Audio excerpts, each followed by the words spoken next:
adalah membersihkan diri dari harta yang kita peroleh, yaitu melalui zakat kita.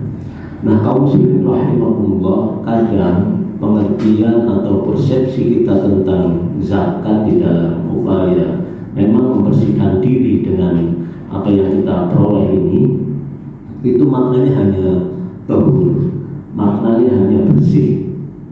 Kalau maknanya bersih, ya kita statis, hanya kemudian hartanya bersih. Sebagaimana ketika kita mencuci pakaian, kalau pakaian kita yang di laundry itu 5, ya sudah 5 itu kita laundry, kita dapatkan kembali 5 itu, tapi dalam kondisi yang bersih.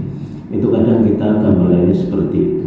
Sesungguhnya ketika kita berzakat, ketika kita berinfak, ketika kita bersedekah, justru makna yang lain dari apa yang harusnya kita dapatkan adalah zakat itu sendiri bermakna barokah. Bermakna barokah, dilipat gandakannya dari apa yang kita keluarkan. Jadi tidak hanya membersihkan harta yang ada yang kita peroleh, justru itu melipat gandakan dari harta yang kita peroleh.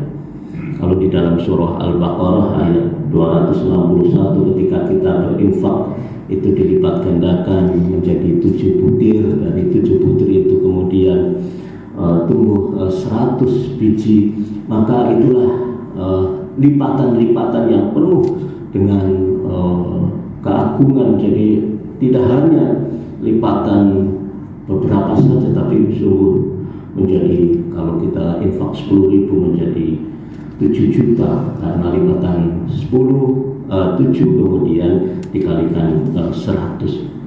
Nah, inilah yang kemudian jangan sampai barokah ini dimaknai kemudian harta yang kita terima keberkahan dari sisi rohaniah, tapi keberkahan juga dari sisi hartanya itu sendiri, bahwa harta yang kita terima itu adalah berlipat, akan berlipat. Ada orang yang memang di dalam sebuah penelitian, kenapa orang itu merasakan kebahagiaan?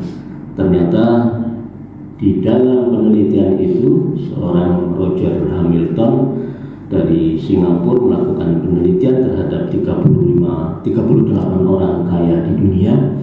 Kenapa dia mendapatkan kebahagiaan? Ternyata karena dia berbagi dengan orang lain. Jadi kebahagiaan yang dia peroleh bukan kemudian dia menumpuk-numpuk harta yang kemudian dipegangnya itu menjadi miliknya, tapi justru harta yang dipegangnya itu kemudian disebarkan, diberikan kepada orang lain, merasakan kebahagiaan orang lain, dan orang lain itu justru kemudian mengucapkan terima kasih, mengucapkan bagaimana dia sangat gembira. Dia juga merasakan kegembiraan. Orang yang memberi juga merasakan kegembiraan. Bukan orang yang diberi saja kemudian merasakan kegembiraan, tapi orang yang memberi pun itu penuh dengan kegembiraan. Betapa kita kadang berterima kasih, kadang-kadang orang yang diberi itu sangat berterima kasih. Nah, inilah kita merasakan yang memberi pun itu penuh dengan kegembiraan. Nah, kaum muslimin rahimakumullah, maka beruntunglah kalau kita kemudian menghitung apa yang sudah kita terima. Seorang dokter itu ternyata juga luar biasa penerimaannya. Ada, saya memiliki pimpinan seorang dokter itu 1 menit dalam prakteknya itu 100.000. Jadi dihitung betul konsultasi maupun mungkin memberikan resep itu 1 menit 100.000. Kalau 1 menit kemudian praktiknya hanya 1 jam, itu sudah 60 menit, berarti sudah mendapatkan minimal 6 juta. Jadi minimal beliau ketika praktek 2 jam itu sudah 12 juta.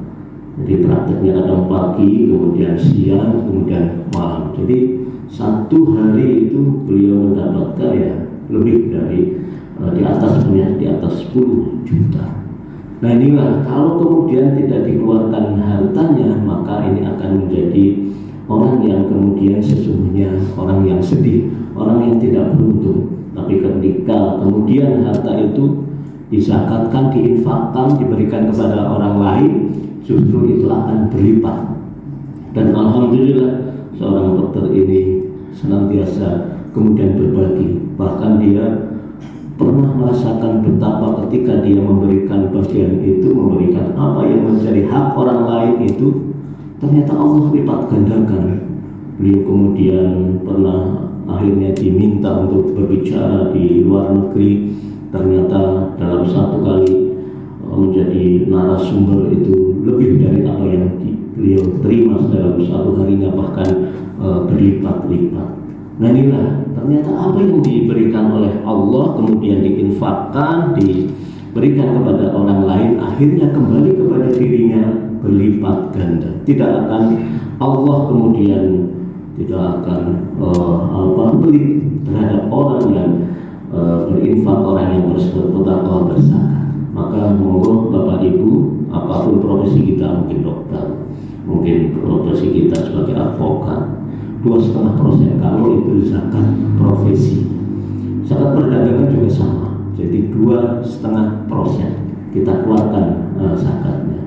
Apalagi zakat pertanian kalau itu panen dengan irigasi 10%, kalau tanpa irigasi yang baik ya 5%.